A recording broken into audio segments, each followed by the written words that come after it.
Bismillahirrahmanirrahim. Nabaha mengingatkan an-nazimu, orang yang menazami atau penazim. Penazim di sini yang dimaksud adalah Ibnu Yamun. Ibnu Yamun itu yang punya nazaman ini. Kemudian yang mengurai di bawahnya itu adalah yang mensyarai kitab ini, yaitu pengarang kitab Qurratul Uyun. Seperti itu. Nabah mengingatkan an-nazimu penazim rahimahullah, semoga Allah Ta'ala merahmatinya, bihada dengan ini, ala annal ihtilama, bahwasannya mimpi basah lahu thalathatu ahwalin. Mimpi basah itu ada 3 kondisi, 3 keadaan. Karomatun adalah karomah, kemuliaan. Wa uqubatun dan hukuman. Wa nikmatun dan kenikmatan. Jadi ada orang lelaki, dia mimpi basah, atau perempuan, dia mimpi basah. Maka kondisi orang yang mimpi basah itu, masing-masing orang itu kadang berbeda secara hukum. Sofi misalnya mimpi basahnya karomah, Mursyid ternyata masuk ukubah, hukuman. Kemudian Rahmat mimpi basah, dia masuk yang kategori nikmat. Bagaimana kita memaknai ini yang karomah, ini yang ukubah, hukuman, ini adalah nikmat? Nah, kita akan ngaji lebih lanjut. Qala fin nasihati, pengarang kitab dalam kitab An-Nasihah berkata, wal ihtilamu, adapun mimpi basah bisuratin dengan bentuk muharramatin yang diharamkan, uqubatun adalah hukuman. Rahmat ternyata dalam mimpi basah itu ternyata sedang berzina dengan artis Korea. Jadi yang muncul dalam mimpimu adalah bentuk yang dilarang oleh agama. Yang model kayak gini ternyata mengantarkan rahmat sampai mimpi basah, keluar mani, keluar beneran, dan mimpi basah. Yang model terjadi pada rahmat tadi disebut uqubah, hukuman. Kenapa? Karena yang dilihat oleh rahmat adalah porno, bukan kehalalan tapi perzinahan dengan artis. Aili annahu la yansau illa an tasahuli bin nazari ila ma la yahillu wal tafakkuri fihi wa li annahu sukhriyatun minas syaitani. Karena mimpi basah la yansau, mimpi basah yang modelnya bisurah muharramah tadi, la yansau tidak akan timbul illa anitasahuli, kecuali dari kesewenang-wenangan, kesembronoan, bin nazari, melihat ila ma la yahillu, pada suatu yang tidak halal, wa tafakkuri fi, dan sering berpikir terkait dengan sesuatu yang tidak halal. Dan itu adalah sukhriyatun minas syaitan, penghinaan dari syaitan. Katanya pengarang kitab Qurratul Uyun, orang itu tidak akan mungkin mimpi yang sedemikian kecuali dia itu gampang melihat sesuatu yang terlarang. Pergi ke pasar melihat auratnya cewek, akhirnya kebawa mimpi. Sering memikirkan bokongnya cewek, akhirnya kebawa mimpi basah. Berarti memang kebiasaan orang ini kebiasaan mesum atau porno, sehingga terbawa kayak gitu. Itu kan sebenarnya penghinaan bagi kamu, pada penghinaan dari syaitan untuk kamu. Nah, yang kayak gitu itu bukan sebuah kenikmatan, justru itu adalah hukuman. Wa bi ghairi suratin, kalau dengan tanpa bentuk, tanpa rupa, tanpa model. Moro-moro misalnya mursyid dia itu mimpi basah, tapi tidak melihat sesuatu yang terlarang. Nikmatun, itu kenikmatan. Nah, kalau kayak gitu nikmat. Tidak lihat apa, moro-moro dilihat sarungnya kok sudah basah semua, itu nikmat. Kalau kamu melihat kepurnuan, nah itu berarti uqubah. Kok beda? Karena yang tadi tanpa surah, yang awal ada surah, ada bentuk. Ai li annahu ikhrajun li fadlatin min fadlatil jasad wa daf'un li daghdaghatil mani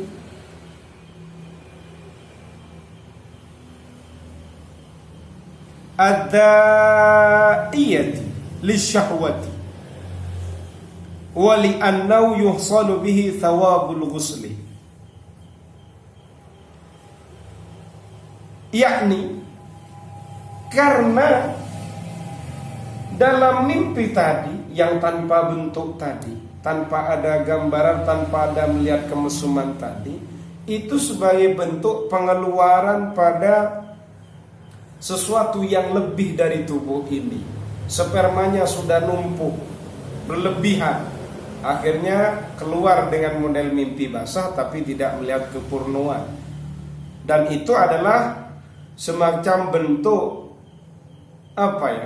penolakan, penyerahan atas rangsangan mani yang mendukung, yang mendorong pada syahwat. Artinya secara tidak langsung itu pakai bahasa sepeda motor itu ganti oli lah, ditap oli ini, seperti itu. Ada ya bahasa ngetap oli, ada ya? Ada. Oli itu kalau kebanyakan olinya manusia, yaitu mani ini, kan mengundang pada syahwat. Akhirnya dikeluarkan lewat mimpi, keluar sendiri seperti itu. Selain itu, akan mendapatkan pahala dari mandi besar. Wa bisuratin syar'iyyah karamah. Kalau bentuk yang muncul itu adalah bentuk atau rupa yang bersifat syariat, syar'i, ya kan? Maka itu karomah, disebut karomah, kemuliaan. Seperti itu. Nah, kira-kira kalau surah syariah gimana? Misalnya imam ini sudah menikah, mimpi, dalam mimpinya kamu mimpi menjima istrimu. Yang kamu jima istrimu, dan kamu juga sudah menjima bolak-balik. Ini kan surah syariah. Artinya secara syariat tidak terlarang yang dijima istrinya. Itu karomat itu. Aili anna fihi ladzatan bila uqubatin. Karena di situ ada kelezatan, ada keenakan tanpa ada hukuman. Wal karamatu afdalu min mutlaqin ni'mah. Sementara kemuliaan itu lebih utama dari kemutlakannya nikmat. Nikmat yang secara mutlak absolut itu masih kalah utamanya ketika dibandingkan dengan karamah. Ya kan gak jelas, moro-moro mursyid bangun tidur moro-moro mimpi basah, keluar mani, tak lihat apa, itu kenikmatan, cuma ngetap uli samping itu kan. Sementara kalau imam jelas, kalau saya mimpi basah beneran, yang saya jima istri saya sendiri, nah itu kan surah syariah. Berarti yang punya imam itu karamah, yang punya mursyid itu nikmat. Sementara yang karamah lebih utama daripada nikmat. Faidatun faida qala at-tafjaruni berkata, Syekh at-tafjaruni berkata, mata khafal ihtilam falyaqul idza arada an-nauma Allahumma inni a'udzu bika minal ihtilam. Mata khafa, ketika orang takut al-ihtilama pada mimpi basah. Kamu tidak ingin mimpi basah, takut mimpi basah. Bolak-balik saya ini harus nyuci baju misalnya. Ada rasa takut, artinya tidak pengen mimpi basah.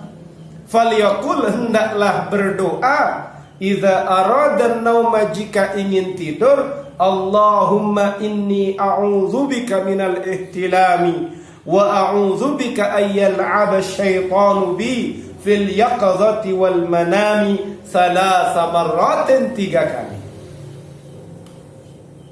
Jadi baca ini, Allahumma inni a'udzubika minal ihtilam wa a'udzubika ayyal'aba syaitanu bi fil yaqadhati wal manam. Baca 3 kali. Wa yudhifu ilaihi, wa yudhifu dan menyisipkan ilaihi pada doa ini ayatul kursi, baca ayat kursi. Ayat kursi dibaca, Mat. Bismillahirrahmanirrahim. Duh, saya gak hafal, Mat. Ayat kursi, Mat. Ini yang saya baca setiap habis sholat tuh. Apa? Mendadak gitu, mentalnya Rahmat bingung juga. Ayat kursi. A'udzubillahi minasyaitonir rajim. Allahu la ilaha illa huwal hayyul qayyum. Nah, Mat, apa? Ayat kursi. Ya, setelah doa tadi tambah ayat kursi wa akhirul Baqarah, dan akhirnya surat Al-Baqarah. Bismillahirrahmanirrahim. Alif lam. Akhirnya surat Al-Baqarah.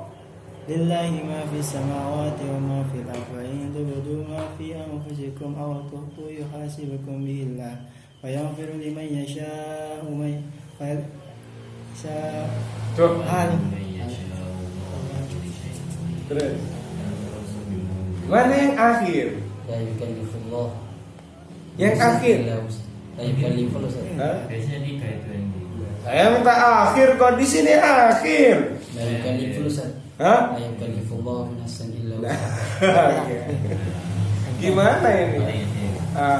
Wa akhirul Baqarah, akhirnya surah Al-Baqarah. Paham ya? Ham. Yes. Jadi baca, kalau pengen tidak mimpi basah, Allahumma inni a'udzubika minal ihtilam wa a'udzubika ayyal'aba syaitanu bi fil yaqadhati wal manam. Kemudian tambah ayat kursi tadi dan akhirnya surah Al-Baqarah. Seperti itu. Itu katanya Asy-Syaikh At-Tafjaruni. Sekarang kita maknai doa ini, apa maksudnya? Allahumma, wahai Allah, ini sesungguhnya aku a'udzubika, aku berlindung, bika, kepadamu, minal ihtilami, dari mimpi basah, wa a'udzu, dan aku berlindung, bika, kepadamu, ayyal'aba, untuk mempermainkan asyaitanu, setan, bi, kepadaku, fil yaqadhati, ketika aku ini sedang bangun, wal manami, dan sedang tidur. Jadi kamu minta perlindungan kepada Allah agar dijauhkan dari mimpi basah, agar dijauhkan dari permainannya syaitan kepadamu, baik ketika kamu bangun maupun kamu tidur. Lalu ditambahi ayat kursi dan akhirnya surah Al-Baqarah. Summa qala, kemudian berkata Ibnu Yamun, sekarang yang berkata. Bagaimana katanya Ibnu Yamun? Al-qawlu fi ba'dhin minal masaili muhadzabul ma'na likulli sa'ili. Al-qawlu, perkataan, fi ba'dhin, pada sebagian minal masaili, dari beberapa permasalahan. Muhadzabun, itu dibersihkan. Muhadzabul makna, itu sudah dibersihkan secara maksud, sudah diedit secara maksud, likulli sa'ilin, bagi setiap penanya. Jadi sudah disortir, sudah dipilih mana yang baik, mana yang tidak.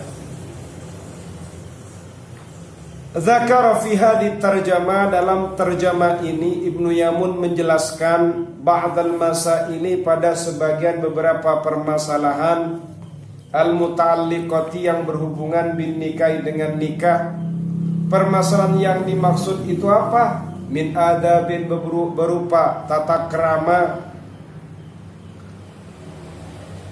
wa husni muasyaratin, dan baiknya berinteraksi, wa ghairi dzalika, dan lain sebagainya. Jadi juga dalam terjemah ini Ibnu Yamun menjelaskan beberapa sebagian masalah yang berhubungan dengan permasalahan pernikahan. Bagaimana tata keramanya dalam pernikahan itu gimana? Bagaimana yang dimaksud baiknya interaksi bersama pasangan itu bagaimana, dan juga hal-hal yang berhubungan dengannya. Kemudian kita lanjutkan wa nashru sirri zaujatin lil ghairi. Adapun menyebarkan rahasia istri lil ghairi kepada orang lain, yumna'u terlarang sohi wahai sahabat. Haka wal tadri, ambillah ini wal tadri, dan taulah kamu. Menyebarkan rahasia istri itu, katanya bait nazam ini, disebarkan kepada orang lain, itu terlarang wahai sahabat. Sohi itu sahabat, baknya dibuang. Hakahu, ambillah ini, ya keterangan ini kamu ambil. Wal tadri, dan hendaknya engkau tahu dengan penjelasan ini. Jadi rahasia istrimu itu, Rahmat, jangan dikasih tahu. Besok malah diceritakan sama orang lain. Jangan. Kamu membuka istrimu itu sama dengan kamu membuka aibmu sendiri. Dilarang.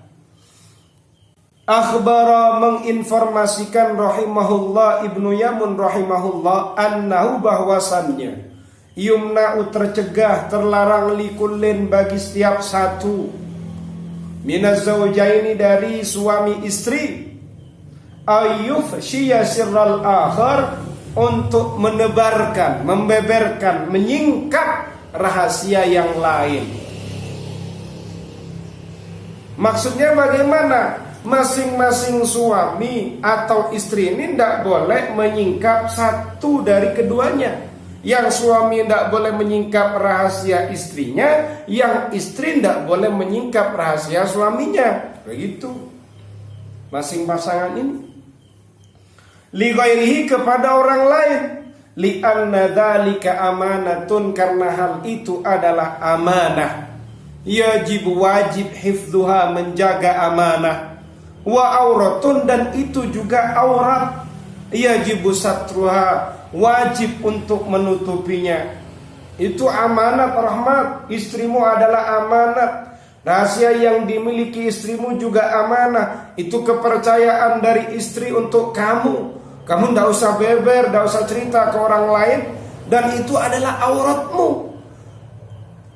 Itu adalah keburukan yang harus kamu tutupi.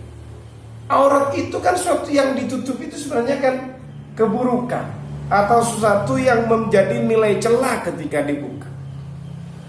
Contoh, kamu misalnya telanjang siap di depan rumah, tidak siap karena ada sesuatu yang buruk ketika tersingkap. Nah begitu.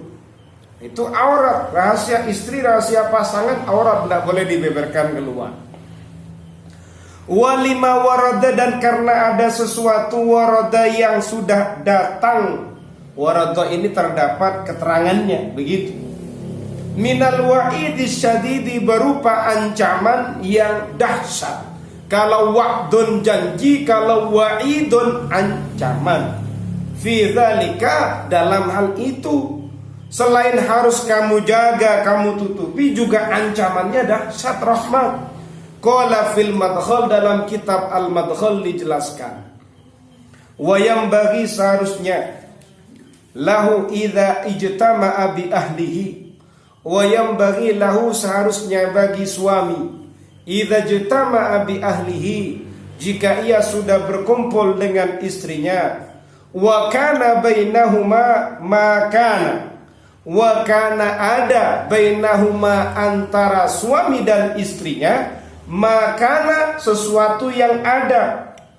Ya know? Kalau ada suami istri kumpul, kok ternyata terjadi sesuatu, ada sesuatu yang terjadi antara kumpulnya suami dan istri ini, itu maksudnya. Fala yadhkur syai'an min dzalik, tidak usah menceritakan suatu apapun dari hal itu. Kalau positif kamu ceritakan, boleh-boleh saja, biar orang lain mengikutinya. Kalau negatif jangan, cukup kamu sebagai suaminya yang tahu, cukup kamu istrinya yang tahu. Seperti itu.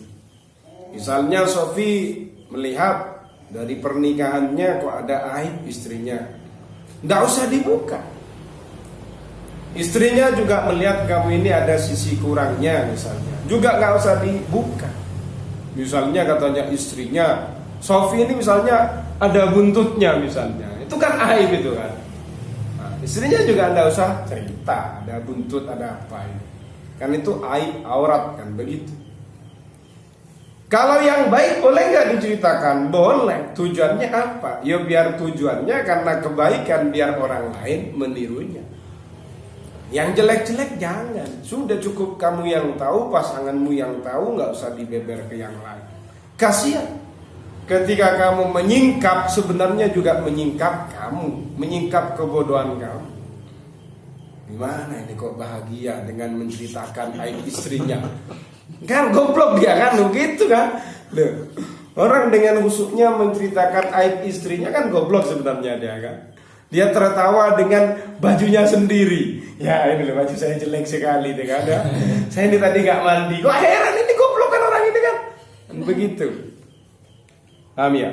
Wa qala fil nasiha, pengarang kitab dalam An-Nasihah berkata, wala yabuthu hadithaha li ghairiha, dan juga tidak menyebarkan omongannya li ghairiha kepada yang lain. Omongan ini kan tetap omongan yang dimaksud ini pembicaraan yang bagaimana? Omongan-omongan yang negatif jelasnya. Jangan ditebarkan kepada yang lain. Aili anna dzalika, karena sesungguhnya hal itu min fi'li sufaha, termasuk perbuatannya orang-orang safih. Safih itu jamaknya sufaha, orang-orang goblok, tidak waras akalnya. Wa kafa bihi annahu lam yakun min amali man madha, cukuplah hal itu bukanlah perbuatannya orang-orang yang sudah berlalu. Orang-orang dulu itu nggak gitu loh, nggak menceritakan aib pasangannya. Wal khairu kulluhu fil ittiba'i, kebaikan itu semuanya itu yang mengikuti lahum kepada orang-orang yang ada di masa lalu. Gimana? Ya mereka tidak menebarkan aib pasangannya. Seperti itu. Kalau yang positif kamu ceritakan. Tujuannya apa? Biar mereka yang mendengarkan ceritanya itu bisa mengambil pelajaran. Alhamdulillah, kok bisa ya, hebat ya istrinya Pak Sofi itu. Semoga istri saya bisa niru. Jadi gini deh, misalnya Rahmat dengeri, jadi istrinya Sofi itu orang-orangnya baik luar biasa. Sofi cerita itu kebaikan. Masa kamu tidak bisa niru sedikit saja? Nah, kan ada pesan baik di sini. Seperti itu. Summa qala wa fi ikhtiyarin yukrahu talaku. Kemudian Ibnu Yamun nanti pada pertemuan berikutnya insyaallah kita akan membahas bagaimana pandangannya Ibnu Yamun terkait dengan cerai. Kapan misalnya harus menceraikan istri atau tidak. Nah, itu akan ketemu pada edisi berikutnya. La'alla shawab wallahu a'lam bis-shawab. Naqtatim bil hamdalah. Alhamdulillah rabbil alamin.